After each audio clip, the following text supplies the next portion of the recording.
je cherchais le sens du mot décision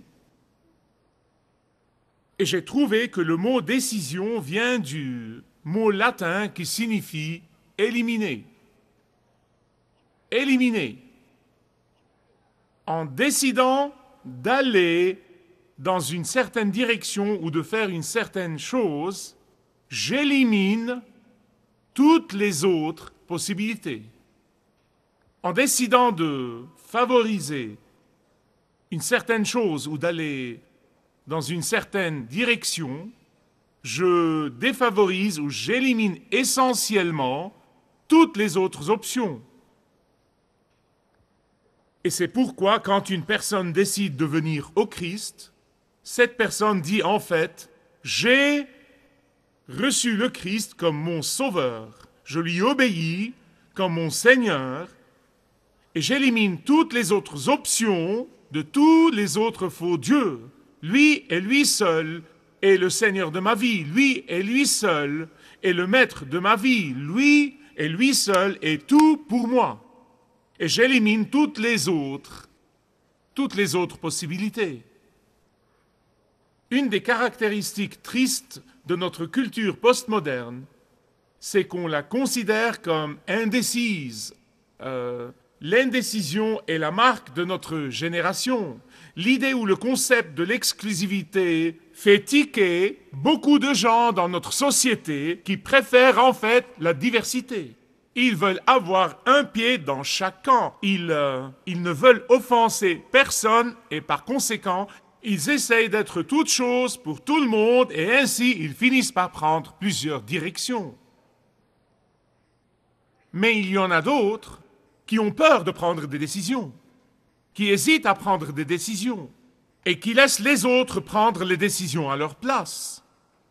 Mais vous savez, j'ai appris il y a bien longtemps, souvent à mes dépens, que si vous êtes sûr que vous avez entendu la voix du Seigneur, que vous faites la volonté de Dieu, vous devez agir et décider. J'ai appris aussi que la bonne décision prise n'est pas toujours la décision acceptable. Mais c'est le problème du Seigneur et non pas le vôtre. Tant que vous faites la volonté de Dieu comme vous la discernez, comme vous la comprenez, prenez la décision. Nous ferons aujourd'hui la connaissance d'une prophétesse courageuse, d'une conseillère nommée Déborah. Et nous ferons également la connaissance d'un chef sceptique et faible nommé Barak, qui veut dire éclair en hébreu. Je vous prie donc d'ouvrir avec moi, s'il vous plaît, Juges chapitre 4. Ce chapitre commence avec l'un des cycles dont je vous ai parlé dans le dernier message, nommément le cycle de rébellion, jugement et délivrance. Après la mort du libérateur précédent, Éhud, une partie du peuple de Dieu de la tribu de Nephtali sont devenus apathiques. Ils sont devenus insouciants. Ils ont transigé avec les Cananéens. Et c'était vraiment intolérable. Non, mais ils leur ont permis non seulement de les côtoyer, mais encore de venir et de s'installer à l'intérieur même de leur foyer, à l'intérieur même de leur territoire, à l'intérieur même de leur camp. Laissez-moi vous rappeler que la victoire incomplète et les petits compromis et la tiédeur et le flirt avec le péché sont une recette infaillible pour le désastre. Dans l'Ancien Testament, Canaan, où les Cananéens étaient une figure de Satan, comme l'était Pharaon. C'était une figure de Satan. Et Satan est venu prendre le contrôle de la tente de Nephtali, du peuple de Dieu. Et vous savez comment il a fait ça? 1 pouce à la fois. Ou peut-être 1 centimètre à la fois. Les Cananéens n'ont pas fait une invasion soudaine qui aurait mobilisé le peuple et l'aurait poussé à les combattre, mais c'est la tromperie du péché, c'est la tromperie de Satan qui envahit petit à petit les foyers des croyants. Il s'insinue un pouce à la fois et le temps qu'ils se réveillent, ce serait trop tard. Ces Cananéens se sont fortifiés et se sont fortifiés et se sont fortifiés au point de fabriquer 900 chars de fer. C'est mentionné 2 fois, de là son importance. Et les Israélites n'ont pas réagi. Ils étaient devenus si puissants et si forts que les Israélites ne pouvaient pas leur résister. Et les Cananéens avaient un leader tyrannique nommé Sisera.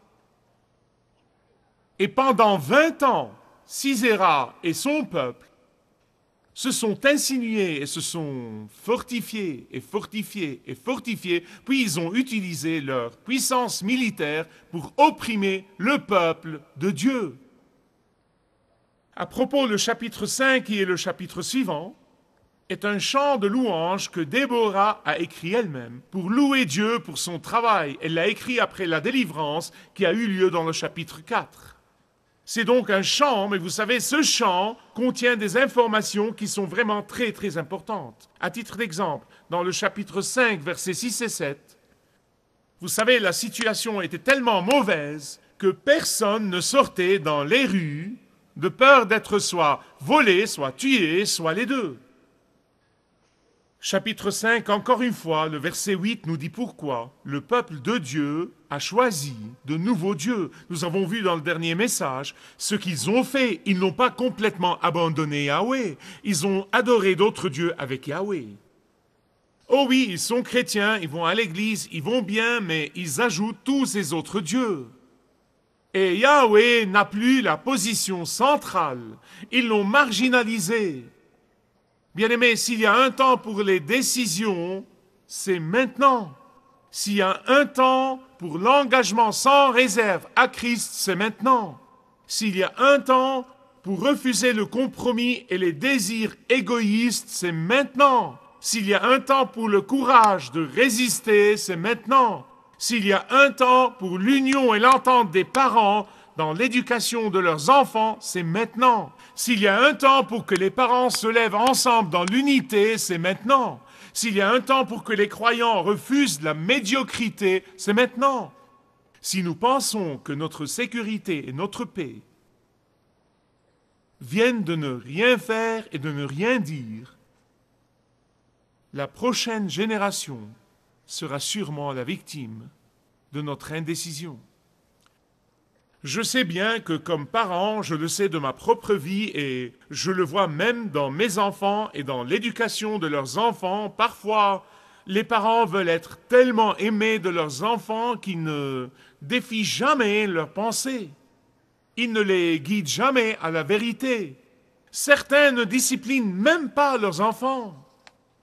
Les gens font toutes sortes de bonnes œuvres et c'est formidable. Mais que ce ne soit pas par culpabilité, que ce soit fait dans l'obéissance. Car la volonté de Dieu est que nous soyons fidèles. La volonté de Dieu est que nous soyons obéissants. Rappelez-vous les mots du prophète Samuel au roi Saul. Il lui a dit, Dieu accorde plus d'importance à l'obéissance qu'au sacrifice. Beaucoup de gens sacrifient, mais très peu obéissent. Criez donc au Seigneur. Criez au Seigneur. En Israël, quand les choses allaient vraiment mal, quand les choses devenaient insupportables, quand les choses devenaient intolérables, ils criaient au Seigneur. Mais Dieu avait déjà mis parmi son peuple une femme, une professeure de la Bible, une conseillère en Israël nommée Déborah. Déborah a dit qu'elle s'est levée comme une mère en Israël. Maintenant, si vous n'avez jamais apprécié l'importance de cette femme, vous le ferez aujourd'hui. C'est une des femmes les plus remarquables dans toute la Bible. Mais vous devez comprendre que la Bible doit être interprétée dans un contexte historique. La raison pour laquelle les gens ont des ennuis et soutiennent des hérésies et s'éloignent complètement de la foi, c'est qu'ils prennent un passage biblique et l'appliquent à notre époque sans comprendre pourquoi il a été donné à cette époque-là, à ces gens-là, en ce temps-là, et ce qu'il signifiait. Vous devez comprendre que dans l'Ancien Testament, le fait qu'une femme mène le peuple de Dieu était la façon de Dieu d'humilier les hommes. Les hommes se démettaient de leur responsabilité de leader. Les hommes se dérobaient à Dieu. Les hommes abandonnaient leur rôle et Dieu, afin de les humilier, leur a donné cette femme courageuse pour les mener. Ésaïe chapitre 3 verset 12, Dieu se plaint d'Israël et dit « Mon peuple a pour oppresseur des enfants et des femmes dominent sur lui. » Le fait que Dieu leur ait donné une femme pour juge était sa façon de dire « Vous êtes une bande d'enfants ». Et c'est exactement ce qu'ils étaient. Je vais vous donner un exemple dans un instant. En ce qui concerne les questions spirituelles, Déborah était juge et prophétesse à la fois. Et vous verrez que ce n'était pas rare que Dieu se serve des femmes pour humilier les hommes pour leur manquement au rôle que Dieu leur a donné. En fait, ça arrive dans l'histoire, ça arrive dans la Bible, vous voyez des exemples. Et pas plus tard que l'autre jour, je pensais à John et Charles Wesley. Leur père était pasteur d'une petite paroisse anglicane, mais il n'était pas un bon leader. Et Dieu s'est littéralement servi de leur mère, Susanna, qui avait le plus grand impact sur ses fils célèbres. Même à la croix, quand tous les hommes se sont enfuis, les femmes sont restées près du Seigneur Jésus. Mais l'exemple le plus clair de cette situation lamentable, c'est quand Dieu a parlé à Barak par l'intermédiaire de Déborah. Je vous prie de regarder vos Bibles maintenant, surtout ces deux versets dont je vais vous parler, et vous pouvez les souligner, ils sont très importants. Cette prophétesse, la porte-parole de Dieu, parle. Dieu lui a donné un message à donner au général de l'armée, au capitaine de l'armée nommé Barak. Versets 6 et 7 du chapitre 4. Elle a dit à Barak, elle lui a dit, le Seigneur, le Dieu d'Israël, t'ordonne. Elle n'a pas dit, il te suggère. Elle n'a pas dit, il te demande. Elle a dit, il t'ordonne. Soulignez, t'ordonne dans votre Bible. Va et prends avec toi 10 000 hommes de Nephtali et de Zabulon et dirige-toi sur le mont Tabor. Pourquoi? Verset 7. Il dit, j'attirerai vers toi Sisera, commandant en chef de l'armée de Jabin, avec ses chars, évidemment ses 900 chars de fer et la puissance qu'il déployait, et ses troupes. Je l'attirerai au torrent de Kison et je le livrerai entre tes mains. Il n'y a pas plus clair que ça. N'est-ce pas?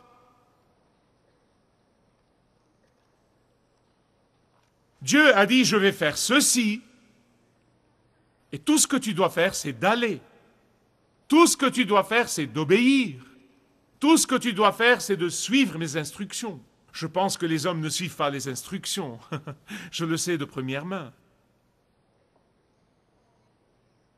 Dieu parlait à Barak, dont le nom signifie, comme je l'ai dit, éclair en hébreu, par l'intermédiaire de Déborah. Je veux vous montrer quelle femme remarquable était Déborah. Elle ne s'est pas dérobée à la tâche que Dieu lui avait donnée. Elle n'a pas usurpé le rôle de Barak, bien qu'elle aurait pu le faire, parce qu'elle était populaire. Elle n'a pas mené l'armée elle-même, bien qu'elle aurait pu le faire. Elle n'a pas sapé les instructions du Seigneur. Elle n'est pas allée au-delà de l'appel de Dieu sur sa vie. Elle était appelée à dire la parole du Seigneur et c'est tout ce qu'elle a fait. Déborah n'a pas essayé de dominer et de gouverner, elle n'a pas essayé de contrôler, elle n'a pas essayé de saper. C'est ce qui a fait d'elle une prophétesse remarquable. Oh, mon Dieu, mais qu'a fait notre frère Barak quand Dieu lui a donné un ordre, il lui a donné une stratégie divine et il lui a donné une promesse de victoire. Qu'a fait ce niais? Non, mais c'est exactement ce qu'il était, un niais. Je ne veux pas aller seul au champ de bataille, je ne peux pas aller sans ma maman. Pas étonnant qu'Israël ait eu des problèmes tellement profonds, si le chef de l'armée se comportait de cette façon. Non, mais imaginez. Bien-aimés, écoutez-moi s'il vous plaît. Ce n'est qu'en croyant les promesses de Dieu que nous serons capables de lui obéir. Quand Dieu a dit « Je vous délivrerai », Barak aurait dû le croire et aller tout droit au champ de bataille. Mais dans le plan souverain de Dieu, Dieu a voulu que quand le croyant croira sa promesse, il aura le pouvoir, elle aura le pouvoir, vous aurez le pouvoir d'obéir. Le défaut du caractère de Barak était que quand Dieu lui donnait un ordre, son obéissance à l'ordre de Dieu n'était pas entière, mais une obéissance partielle. Une obéissance conditionnelle. Et l'obéissance partielle vous vole toujours votre bénédiction. L'obéissance partielle vous vole toujours votre victoire. L'obéissance partielle ou l'obéissance conditionnelle est vraiment un affront au Saint-Esprit. C'est ce qu'elle est, c'est pourquoi vous manquez la bénédiction quand vous faites ça. Vous dites comment le sais-tu? C'est très simple, verset 9, regardez le verset 9. Chapitre 4, verset 9. Écoutez encore cette femme remarquable. Elle lui dit, très bien, j'irai avec toi. Mais à cause de ta façon de t'y prendre avec cet ordre, laissez-moi vous donner une traduction, Youssef. Parce que tu t'es dérobé à Dieu, l'honneur ira donc à une femme. L'honneur ne sera pas à toi et le Seigneur livrera Sisera entre les mains d'une femme. Ce qui est remarquable chez Déborah, c'est qu'elle savait que c'était une réprimande. C'était une réprimande au peuple de Dieu, elle le savait. Nous devons comprendre que notre Dieu est souverain et qu'il accomplira son but et sa volonté avec vous ou sans vous. Éphésiens 1, 11 dit qu'il opère toutes choses d'après le conseil de sa volonté. Avec vous, vous prenez la bénédiction. Sans vous, vous manquez la bénédiction. C'est vraiment votre choix. Dieu accomplira son but. Quand Dieu vous dit quelque chose et veut que vous fassiez quelque chose pour lui, quand il vous donne un ordre, quand il vous parle, vous avez le choix. Soit vous obéissez complètement, soit vous désobéissez, soit vous posez des conditions pour obéir. Vous pouvez faire ça. L'obéissance partielle n'est pas du tout une obéissance. Mais quoi que vous fassiez, quoi que vous choisissiez de faire, n'oubliez pas, vous ne pouvez pas entraver le travail de Dieu. Il y a tant de Déborah en ce moment pour lesquels je rends grâce à Dieu, qui crient et qui disent « Je vous prie d'obéir complètement au Seigneur, je vous prie ». Cessez de vous complaire dans votre sainte assurance, sans rien dire et sans rien faire. Arrêtez votre obéissance partielle. Arrêtez. N'ayez pas un pied dans le monde et un pied avec Dieu. Honnêtement, profondément, comme j'ai passé du temps à étudier cette femme remarquable, j'ai vraiment senti une douleur dans ma poitrine pour elle et pour toutes les autres Déborah en ce moment, qui désirent voir des leaders qui mènent, mais en vain. Car même quand Barak est finalement allé au champ de bataille et qu'elle l'a accompagné, quand ils sont arrivés là-bas, Déborah a dû tirer le premier coup. Non, mais après avoir fait tout ce chemin, regardez le verset 14. Ils sont arrivés au champ de bataille, Elle lui avait déjà dit va, et il lui avait dit non, viens avec moi, très bien, j'irai avec toi. Ils sont arrivés au champ de bataille, verset 14, et Déborah a dit à Barak, lève-toi, dans la traduction à la Youssef, qu'attends-tu? Voici le jour où le Seigneur livrera Sisera entre tes mains. Vous pouvez sentir l'exaspération. L'Éternel ne marche-t-il pas devant toi? Que veux-tu d'autre? Et effectivement, une femme robuste qui était païenne, en fait, mi-juive, mi-païenne, et apparentée aux beaux-parents de Moïse, qui était madianite, nommée Jaël, elle prend Sisera et elle le tue, une fois pour toutes, délivrant ainsi le peuple de Dieu de la menace de cet homme horrible. Et elle se voit attribuer le mérite de la victoire et non pas Barak. Exactement comme a dit Déborah. Quand Sisera est allée dormir dans sa tente, elle a enfoncé le pieu de la tente dans Satan et a délivré le peuple de Dieu, une fois pour toutes, de cet homme affreux. Voilà une autre femme, comme a dit Déborah, qui a eu le mérite, qui a eu la bénédiction.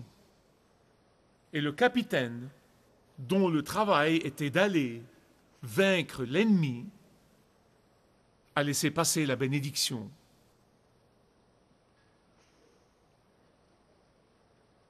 Parce qu'il n'a pas pu décider. Il n'a pas pu décider. Et il a laissé la décision aux autres. Mes amis bien-aimés, je veux vous défier aujourd'hui, que vous soyez décis ou que vous soyez indécis, ça ne change rien. Que vous soyez un leader ou pas, je veux vous défier de mener dans l'obéissance. Vous, les jeunes, laissez-moi vous dire ce que je disais à mes enfants quand ils grandissaient. Je leur disais, quelqu'un devrait mener. Pourquoi pas vous? Pourquoi laisser les incroyants vous mener? Menez-les vous-même. Soyez des leaders dans votre école, soyez des leaders dans votre travail, soyez des leaders. Menez pour le Christ. Menez dans votre foyer. Menez dans la société. Dieu cherche des leaders. Seriez-vous l'un d'eux? Si vous désirez connaître Dieu d'une manière personnelle, demandez le livret « Retrouvez la joie que vous avez toujours désirée » et vous pourrez découvrir l'amour de Dieu pour vous et apprendre comment expérimenter son pardon.